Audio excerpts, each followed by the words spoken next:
5.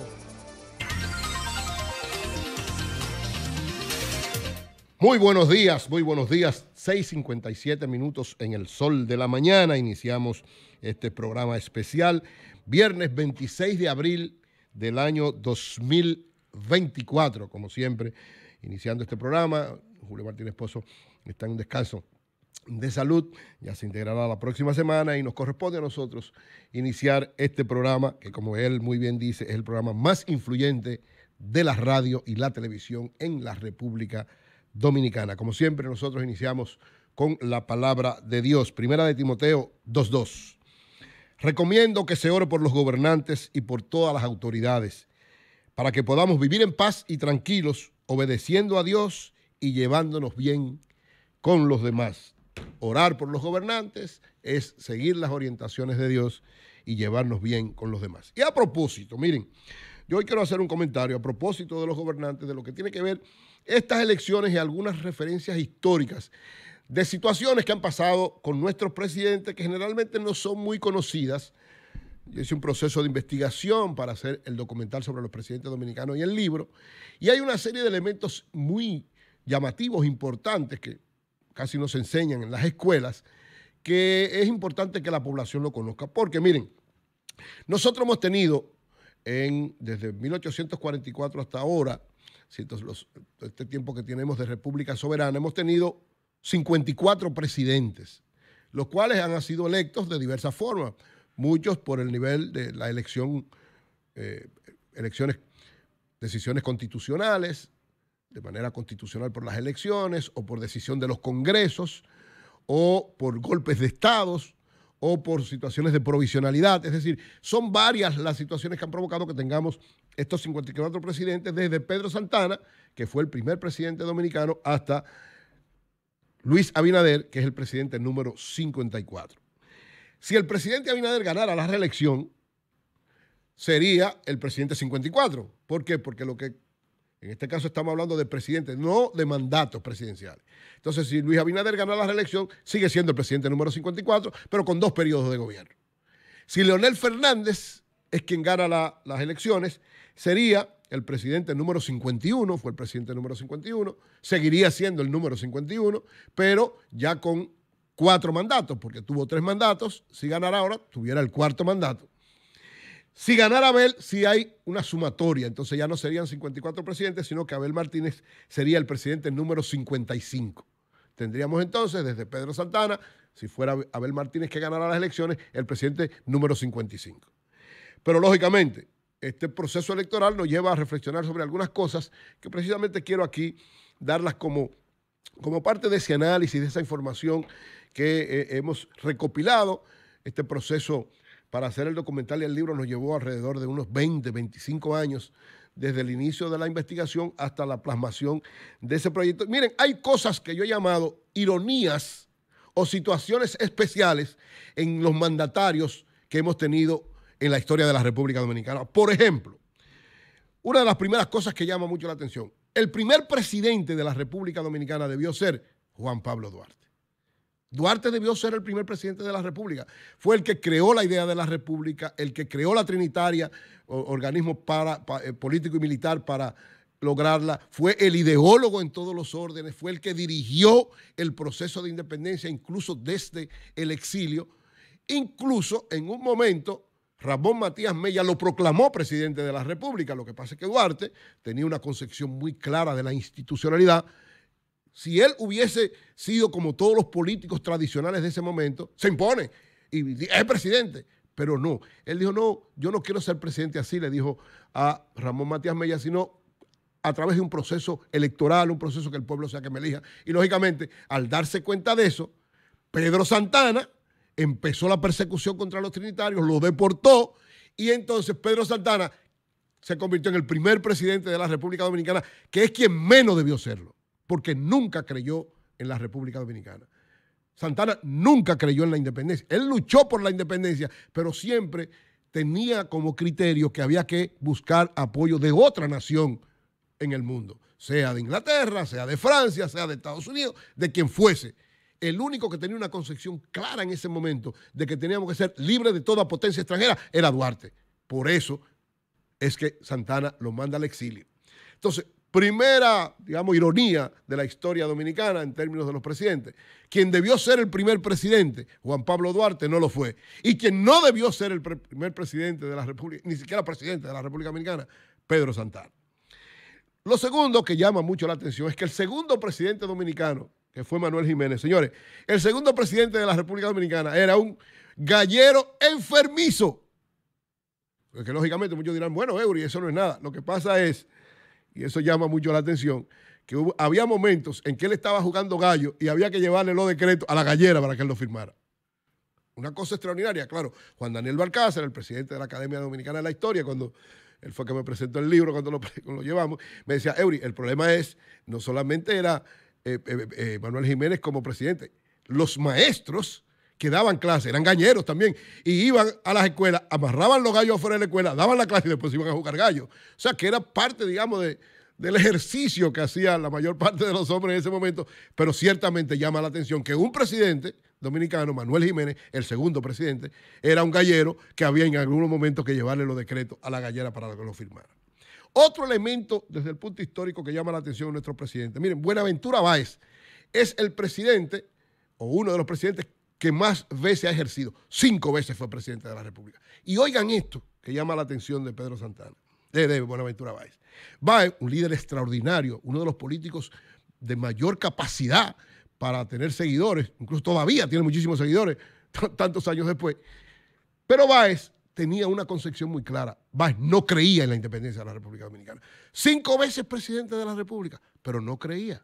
Desde un primer momento, desde que llegó en la primera ocasión en que empezó a ser presidente de la República, empezó a hacer tratos para anexar la República Dominicana a otro país, para buscarse ayuda en otro lado. En varios momentos, patriotas dominicanos, José María Cabral, Gregorio Luperón, tuvieron que enfrentarlo en varios momentos. Y oigan esto, que mucha gente no lo sabe. Báez llegó a entregar la bahía de Samaná a los Estados Unidos y recibió $150,000 por eso. Más todavía, la bandera de Estados Unidos se izó en la bahía de Samaná, entregada por Buenaventura Báez a ellos. Y ustedes saben quién evitó que la bahía de Samaná fuera de los norteamericanos, de los Estados Unidos, y que tal vez eso empezara una invasión para tomar todo el país. Nada más y nada menos que un senador norteamericano de nombre Charles Sumner, que ustedes ven esa calle que está puesta por ahí, es en honor a él. Sin embargo, no lo hizo por un patriotismo ni porque creía en los dominicanos. Oigan por qué, otra de las grandes ironías de la historia dominicana. Ese senador norteamericano, que era presidente de la Comisión de Relaciones Exteriores de Estados Unidos, una comisión súper poderosa siempre, se empleó a fondo para evitar que se entregara la bahía de Samaná, que los Estados Unidos compraran la bahía de Samaná a la República Dominicana. ¿Y ustedes saben por qué? Porque él decía que nosotros éramos un país de negros y que Estados Unidos no podía seguir comprando más territorios negros. Y era un racista absoluto. Por eso mucha gente dice que a final de cuentas no deberían haber ni calle ni nada, a pesar de lo que hizo, porque no lo hizo con un sentido realmente de defensa de la patria dominicana, sino por decirnos negros, pobres y que no merecíamos ser estadounidenses. Entonces, otra gran ironía de la historia. Mire, los 2 mejores presidentes que ha tenido la República Dominicana han sido, según la evaluación prácticamente de todos los historiadores, Ulises Francisco Espaillá y el profesor Juan Bosch. Los 2 civilistas, 2 gobiernos sumamente democráticos, respetuosos de todas las normas, que impulsaron en un periodo de tiempo muy escaso la República Dominicana. Sin embargo, estos 2 que han sido los 2 mejores presidentes de la República Dominicana no gobernaron, no llegaron a 6 meses gobernando. Fueron derrocados los 2 antes de llegar a los 6 meses. Espaillá fue forzado a renunciar a los 5 meses y 6 días y a Juan Bosch le dieron un golpe de Estado a los 6 meses y 28 días. Otra de las grandes ironías de la historia dominicana en cuanto a los presidentes se refiere. Y hay algo que mucha gente no sabe y que llama poderosamente la atención, y es que nosotros tuvimos un presidente que fue totalmente analfabeto, no sabía leer ni escribir, nunca fue a la escuela, nunca se educó, firmaba los decretos con 3X como lo hacía toda la gente en ese momento. Ahora, ese presidente, yo diría, ¿cómo puede ser Eury? Sí, fue nada más y nada menos que Gaspar Polanco. el general Gaspar Polanco, un hombre extraordinariamente valiente, valeroso, aguerrido, un estratega militar extraordinario, uno de los soportes fundamentales del proceso de restauración de la República Dominicana. Dice el profesor Juan Bosch, en un libro que escribió sobre la restauración, que Gaspar Polanco fue el soporte fundamental, la espada principal de la restauración. Sin embargo, era un hombre total y absolutamente analfabeto. En principio, era miembro del ejército español. Cuando la anexión, él era miembro del ejército español, pero luego se dio cuenta que eso afectaba a la República Dominicana y se pasó al lado del restaurador y se convirtió en la figura principal. ¿Qué pasa con Gaspar Polanco por lo que tal vez no tiene la mayor dimensión? No porque era analfabeto, porque también había muchísimos analfabetos en ese momento en República Dominicana, sino porque cometió dos acciones que le afectaron sensiblemente su estatura y su dimensión histórica. Esos dos errores fueron, primero, dar un golpe de Estado para derrocar a Pepillo Salcedo, el primer presidente del gobierno restaurador, y lamentablemente después propiciar y dar la orden para su fusilamiento. Pepillo Salcedo fue fusilado. Pepillo Salcedo, cuando fue derrocado, porque fue el primer presidente restaurador, y en el momento en que estaba negociando, cuando ya prácticamente las tropas españolas estaban en desbandada, él mencionó en un momento que posiblemente él era seguidor de Buenaventura Báez, y dijo en un momento que Báez tal vez podría ser una opción, y eso provocó entre los restauradores, que lógicamente no querían a Báez, porque sabían, la mayor parte, entre ellos Luperón, que lo enfrentó varias veces, sabían que Báez era un entreguista también, y que tal vez también le entregaba, porque incluso era hasta tenía vinculación con el ejército español, Báez. Entonces, al decir esto, Pepillo Salcedo entonces provocó que le dieran un golpe de Estado, y entonces Gaspar Polanco, sin medir las consecuencias de eso, Gregorio Luperón logró que le llevar a Báez, a Pepillo Salcedo, a Haití para que lo recibieran como asilado político, pero el presidente en Haití en ese momento era amigo precisamente de Gaspar Polanco y de mi tío abuelo, el general Cabral, José María Cabral, y entonces hablaron con el presidente haitiano y el presidente haitiano no le dio el asilo político a Pepillo Salcedo. Entonces Gregorio Luperón volvió de Haití con Pepillo Salcedo y entonces se lo entregó a Gaspar Polanco con el compromiso de que no lo mataran, sino de que, ¿verdad?, lo procesaran, lo metieran preso. Gaspar Polanco hizo el compromiso con Gregorio Luperón de que no iba a fusilar a Pepillo Salcedo. Sin embargo, desde que se lo entregaron, dio la orden y fusiló a Pepillo Salcedo. Eso bajó de alguna manera la dimensión histórica, la estatura histórica de Gaspar Polanco, pero fue presidente de la República, totalmente analfabeto, no sabía leer ni escribir, pero un héroe restaurador de manera extraordinaria. Otro elemento importante de la historia de la República Dominicana que muchos no saben: 3 presidentes dominicanos nacieron en otro país. Lógicamente, en ese momento, también Juan Daniel me dice siempre a la aclaración, Eury, que en ese momento la Constitución lo permitía. Ahora no se puede. Pero en ese momento la Constitución lo permitía. Esos 3 presidentes que nacieron en territorio en otro país fue Manuel Jiménez, que nació en Cuba, Pepillo Salcedo, que nació en España, y Ramón Báez, el hijo de Buenaventura Báez, que nació en Puerto Rico. Y Ramón Báez fue también presidente de la República. En medio de esta situación que tenemos con Haití, es importante saber esto. Mucha gente dirá, no, pero ¿por qué tú dices esto? Bueno, señores, miren, nosotros tuvimos 4 presidentes de ascendencia haitiana. 4 presidentes. Y es lógico porque estamos muy cerca de Haití. Hay mucha gente que tiene, a pesar, ¿verdad?, de toda la situación y los problemas y las situaciones difíciles que tenemos, ciertamente somos 2 países muy cercanos donde trasiegan familias de un lado para otro. Entonces, 4 presidentes dominicanos. Y oigan cuáles. Hay uno que todo el mundo sabe que es así. En el caso de Lilis, el general Ulises Herot, el dictador, todo el mundo sabe, ¿verdad?, que su madre era haitiana. Eso hasta por el nombre uno se da cuenta. Pero hubo 3 que llaman mucho, o 2, porque hay uno que hay una discusión. Realmente son 2. El otro está en discusión si es así o no es así, porque es una cocola de una isla del Caribe que algunos dicen que podría tener ascendencia haitiana, el caso de Luperón, pero que otros dicen que no. Entonces, lo de Luperón dejémoslo a un lado. Pero en el caso de Trujillo y Balaguer, oigan quiénes, Trujillo y Balaguer, los 2, su abuela materna, la de los 2, eran de origen haitiano. su abuela materna de Trujillo y la abuela materna de Balaguer, las dos de origen haitiano. Entonces tuvo de alguna manera un nivel de descendencia o ascendencia, como usted quiera ponerlo, haitiana. Otro elemento que llama muchísimo la atención y que lógicamente es parte de estas cosas que pasan en la historia dominicana es que dos presidentes que fueron dictadores sanguinarios, muy fuertes, poderosos y que duraron mucho tiempo gobernando, en el caso de Lilis 14 años y en el caso de Trujillo 31, los dos murieron en la misma circunstancia, acribillados a balazos por gente muy cercana a ellos. Es decir, estos dos dictadores que tenían un poder omnímodo, una cosa extraordinaria, gente cercana a ellos, fue lo que propiciaron las tramas para ajusticiarlo a los dos. Otro elemento sumamente interesante, que incluso a propósito de la actualidad política llama mucho la atención, es que, oigan esto, nosotros hemos tenido 4 parejas de padre e hijo que han sido presidentes. El padre presidente en un momento y el hijo 20 o 30 años después presidente de la República también. ¿Quiénes han sido esos 4 casos? Manuel Jiménez y Juan Isidro Jiménez. Manuel Jiménez fue el segundo presidente que tuvimos. Entonces, más 20, 30 años después, Juan Isidro Jiménez fue presidente en 2 ocasiones. Pedro Guillermo y Cesario Guillermo, 2 generales de la Montonera, de aquella época donde había tanta inestabilidad política, fueron también uno presidente y el otro presidente después. Buenaventura Báez y Ramón Báez. Buenaventura Báez, ya hablé de él, de lo que representó, uno de los líderes políticos más extraordinarios que hemos tenido, 5 veces presidente, pero que nunca creyó en la República Dominicana. Y su hijo Ramón Báez, un destacado médico que fue un factor importante en el proceso de antes de la intervención militar de Estados Unidos, la primera, que jugó un papel importante ahí.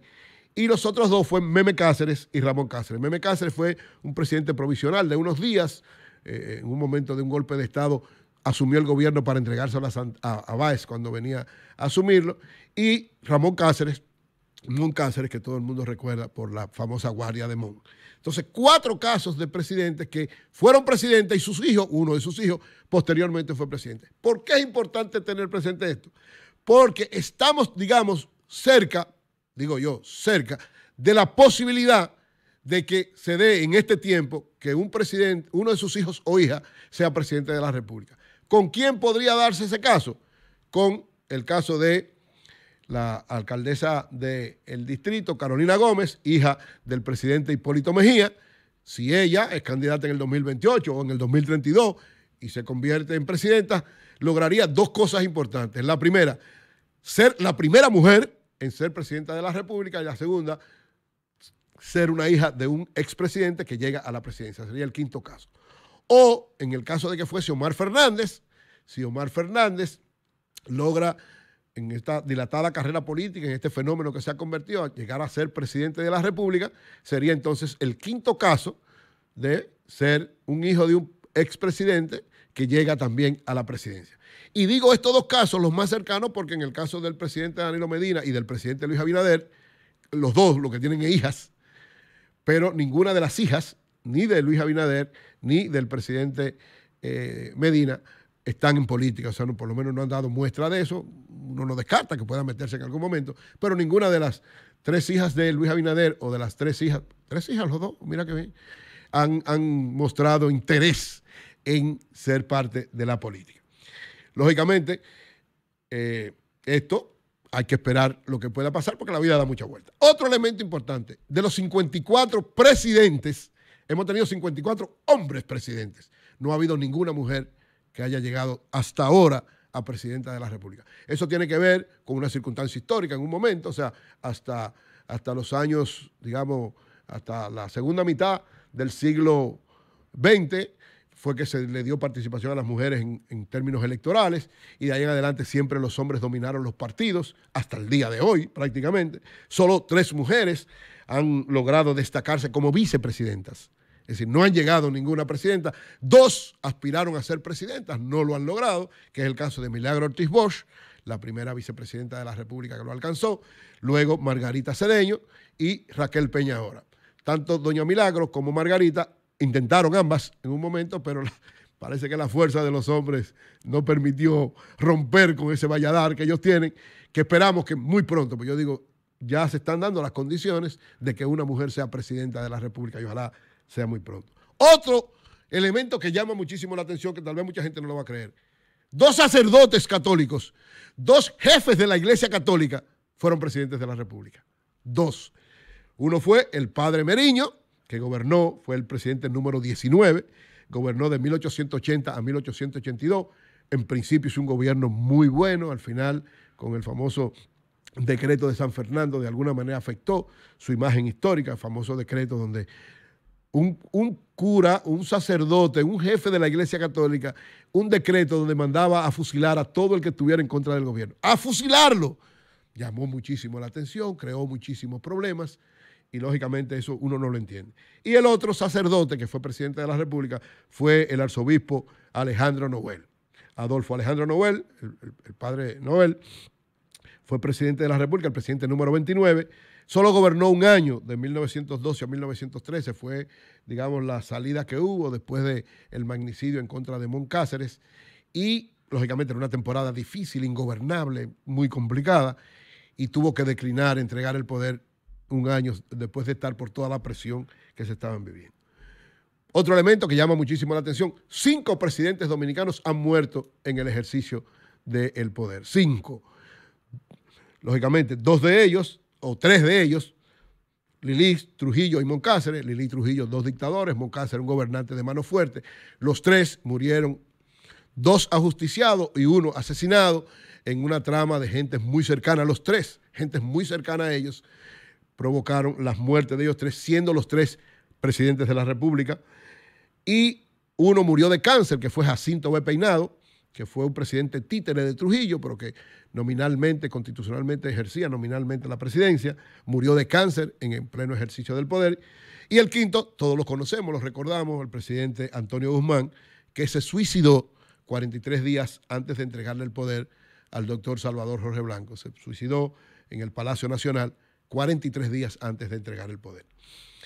Hay un caso muy especial que llama muchísimo la atención.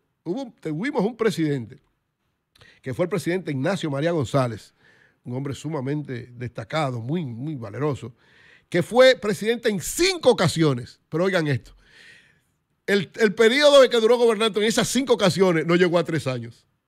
5 veces presidente y no llegó a 3 años, porque eran presidencias cortas, le daban golpe de Estado, tenía que renunciar, hacía gobiernos, 1 o 2 gobiernos que no satisfacían las expectativas de la gente, le hacían una presión. Usted sabe, era el tiempo donde había un presidente en la capital, entonces otros se ponían en el Cibao y había los generales de la Montonera, generaban una serie de problemas. Entonces, pero un presidente, 5 veces presidente y no llegó a 3 años a ejercerlo.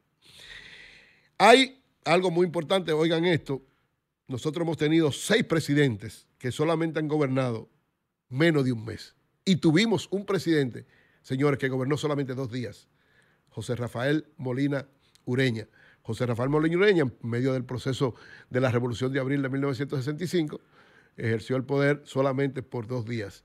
Fue juramentado el 23 de abril de 1965 y el 26 de abril. Un día como hoy, precisamente, un día como hoy, 26 de abril de 1965 fue juramentado, y al otro día, el 27, tuvo que entregar, se asiló y no siguió gobernando por la presión de los Estados Unidos en aquella famosa reunión en la Embajada de Estados Unidos, que precisamente quiero hacer una breve reflexión sobre esto, porque creo que ahí, en ese momento, y con esto finalizo este comentario histórico, en ese momento en que Rafael Molina Ureña renunció, o sea, se fue a asilar a la Embajada de Colombia por la presión de John Barlow Martin. John Barlow Martin era el embajador de Estados Unidos en la República Dominicana en el proceso de abril de 1965. Cuando se da la Revolución de Abril, después del golpe de Estado contra Bosch, que un grupo de militares constitucionalistas empieza a derroca al gobierno de facto de Donald Rick Cabral y asume el control, ¿verdad? Están en esa lucha interna. El embajador de Estados Unidos, John Barlow Martin, convoca a los líderes militares y al presidente Molina Ureña en ese momento, los convoca a una reunión el 27, un día como mañana, 27 de abril de 1965. Lo convoca a la embajada norteamericana ahí en la César Nicolás Penso.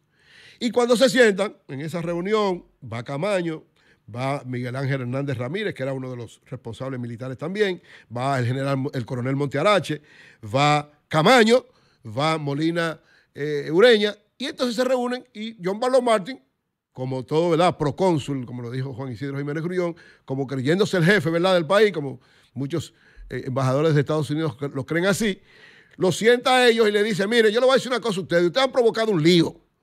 Y ustedes todos tienen ahora mismo que renunciar, los militares. Ustedes tienen que entregar sus armas, renunciar, y esto se para aquí y ya resolvemos esto con los militares de que están en San Isidro. Camaño en varios momentos quiere como hablar y el embajador Yomaro Marte, no, aquí no hay que hablar, no. Y Camaño, y entonces, ya incómodo, Camaño da en la mesa y dice, un momento, señor embajador, un momento. Yo no me rindo. Yo tengo dignidad y yo sé lo que tengo que hacer. Y le dice a todos los que están ahí, los que estén dispuestos a morir con dignidad, que me sigan. Sale de la embajada norteamericana y se va al puente, al puente de Duarte, donde estaba el pueblo enfrentado a las tropas del CEFA, de San Isidro, el pueblo ahí armado, que ya le habían dado las armas, y llega Camaño y se convierte en ese momento, por esa bravuconada del embajador John Barlow Martin de los Estados Unidos en contra de los militares constitucionalistas, Camaño emerge como el líder popular, como el líder de la Revolución de Abril, se da un baño de pueblo en la batalla del puente de Duarte, hace que las tropas de San Isidro se retiren y entonces ahí ejerce como líder del pueblo en armas en contra de ese gobierno. Y, lógicamente, el día 28, el día después que son derrotados, el 27 derrotan a las tropas del CEFA, el 28, entonces el presidente de Estados Unidos decreta la intervención militar de la República Dominicana. 42,000 marines entran a República Dominicana a tratar de derrotar a las tropas constitucionalistas encabezadas por el coronel Camaño. Fruto de esa situación, Bosch orienta para que Camaño sea designado presidente constitucional por la asamblea que en ese momento se reúne y designa a Camaño presidente constitucional. Es decir, Camaño fue líder de la revolución y presidente de la República Dominicana constitucional por una bravuconada del embajador de Estados Unidos, John Barlow Martin, en ese momento. Esas son, digamos, de las ironías importantes, de los elementos que pasan en la historia dominicana, que quise hoy, precisamente a 2 días de la intervención de Estados Unidos tratando de frenar la Revolución de Abril, quise hacérselo saber a ustedes, hacerlo conocer, porque siempre es importante. Quien no conoce su historia está condenado a repetirla, y ojalá que nunca más ninguna nación del mundo, no Estados Unidos, ninguna nación del mundo venga a intervenirnos, a afectar nuestra soberanía por querer defender los intereses de malos dominicanos, de gente que a final de cuentas le hace daño a la República Dominicana. Ojalá que esta nefasta intervención de Estados Unidos el 28 de abril de 1965 nunca jamás vuelva a repetirse. Miren, vengo ahora a la política local. Entramos al último tramo de la campaña electoral. Yo creo que en este último tramo, la campaña, muchos dicen que esta campaña ha sido como medio aburrida, lógicamente hay como elementos que no son iguales, pero es porque las circunstancias históricas han cambiado. Ustedes ven que ahora las redes juegan un papel fundamental, es decir, lo que eran antes muchas movilizaciones, muchos mítines, muchas cosas han sido sustituidos por trabajo en las redes, por contactos más directos, por contactos más digitales. Porque en el mundo, ustedes ven que en Estados Unidos, bueno, Bolsonaro en Brasil ganó por las redes. Varios presidentes en los últimos tiempos, las redes le han dado muchos resultados. Y en el caso de Estados Unidos, ustedes saben bien que en Estados Unidos no hay tantas movilizaciones y nosotros de alguna manera nos asemejamos cada vez más a los Estados Unidos. Y entonces las campañas han tenido como otra connotación. Pero este último tramo yo creo que va a tener una característica especial y es que va a intensificar. Después de los debates, este tramo es crucial. ¿Para qué? Para 2 cosas. ¿Cuál es el reto del presidente Luis Abinader? Irse en primera vuelta. Ese es el gran reto del presidente Luis Abinader. ¿Por qué tiene que irse en primera vuelta? Tiene que irse en primera vuelta y las circunstancias están a su favor, digamos, en sentido general. Están a su favor las encuestas, la movilización de la cantidad de recursos, el proceso de cooptar, para no decir otra palabra, a los líderes de la oposición. Pero él tiene hacer todo lo posible por irse en primera vuelta porque una segunda vuelta no pinta muy favorable. Él puede ganar también en una segunda vuelta, pero evidentemente la experiencia que hay en América Latina es que el presidente que gana en primera vuelta resulta muy difícil que no gane en primera vuelta, sobre todo en reelección, resulta muy difícil que pueda ganar en una segunda vuelta. Por eso el reto del Partido Revolucionario Moderno y del presidente Luis Abinader es ganar en primera vuelta. El reto de Alianza Rescate RD es lograr una segunda vuelta. Ese es el gran reto. Lógicamente, en los últimos tiempos han tenido 2 o 3 actuaciones que le han dado un respiro importante. Por ejemplo, en el debate, la Alianza Rescate RD tuvo un respiro importante porque sus candidatos, primero Demetrio en la de los senadores los candidatos a senadores de Santiago, Omar en los senadores del Distrito Nacional, Zoraima en el vicepresidencial y Abel en el presidencial. Es decir, la oposición ha tenido un respiro con los debates. Que los debates no deciden, no, pero ha sido un respiro importante para subir el ánimo, para una serie de elementos. Si saben montarse en esa ola y hacer lo que tienen que hacer, caminar como deben caminar y darle una connotación especial, podrían lograr una segunda vuelta. Y si la Alianza Rescate RD logra una segunda vuelta, estaría en condiciones muy buenas. Eso no quiere decir que van a ganar necesariamente en segunda vuelta, pero estarían en muy buenas condiciones de poder ganar en segunda vuelta. Entonces, el reto de Luis y del PRM es ganar en la primera. El reto de Alianza Rescate RD es lograr una segunda vuelta. El reto de la Junta Central Electoral es garantizar que no haya conflictos ni situaciones difíciles en el proceso electoral. Es decir, se ha manejado muy bien hasta ahora la Junta. Todas las propuestas que ha hecho la oposición le ha dado salida. Todas las situaciones que se han presentado. Hay que felicitar a Román Jaques, ha tenido, junto con el pleno de la Junta, una actitud muy receptiva, muy resolutiva, muy a la avanzada, no a la defensiva. Es decir, cada vez que hay una situación, podrán durar 1 o 2 días, pero le dan respuesta de manera lo más rápido posible. Y ese debe ser el mismo espíritu que camine alrededor de este proceso para la Junta Central Electoral. ¿Por qué? Porque evidentemente cualquier situación difícil podría provocar alteración y afectar este proceso tan hermoso, tan lindo que ha ido hasta ahora en términos de la conducción de la Junta Central Electoral. Y en el caso de la población, yo creo que el gran reto es de la población. Miren, señores, yo sé que hay gente que no cree en los partidos, hay gente que está incómoda, hay gente que dice, yo voy a perder mi tiempo. Miren, señores, hay que ejercer su derecho a votar, hay que ir a votar. Si usted quiere que las cosas cambien, vaya a votar. Si usted quiere que las cosas sigan como van y sigan bien, vaya a votar. Si usted quiere mostrar su responsabilidad, su apoyo al destino de la República Dominicana, usted tiene que ir a votar. No es solamente un derecho, es un deber ejercer lo que te plantea la Junta, lo que plantea la Constitución, lo que plantea el hecho de ser un ciudadano. Usted es ciudadano dominicano, usted es ciudadana dominicana, usted tiene derechos ciudadanos porque precisamente usted tiene que garantizar que el país camine lo más correctamente posible. Usted, que me está viendo, es el responsable de que los gobernantes dominicanos escuchen a la población y resuelvan los problemas de la población. Si usted no va a votar, usted se está quitando el derecho de después estar protestando porque no le han cumplido con las responsabilidades que el gobierno tiene que hacer. Si usted no va a votar, usted no tiene ningún derecho a exigir nada a favor ni de su comunidad ni de su nación, porque usted no está asumiendo la responsabilidad de lo que eso implica. Muchos dirán, no, Eury, es que con mi voto no resuelvo nada. Sí, con tu voto se resuelven muchas cosas. Tu voto es la garantía de que ciertamente se consolide la democracia dominicana. Tu voto es la garantía de que se mantenga la estabilidad política en la República Dominicana. Tu voto es la garantía de que podamos cada vez más este país crecer, consolidarse, desarrollarse y tener progreso. Si te duele la República Dominicana de ahora y tú quieres que tus hijos y tus nietos vivan en una República Dominicana próspera, desarrollada, en progreso, alegre, justa y cristiana, ve a votar. Ese reto es de la población, es de todos nosotros.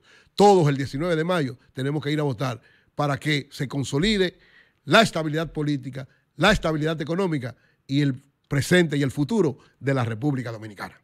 Cambio y fuera.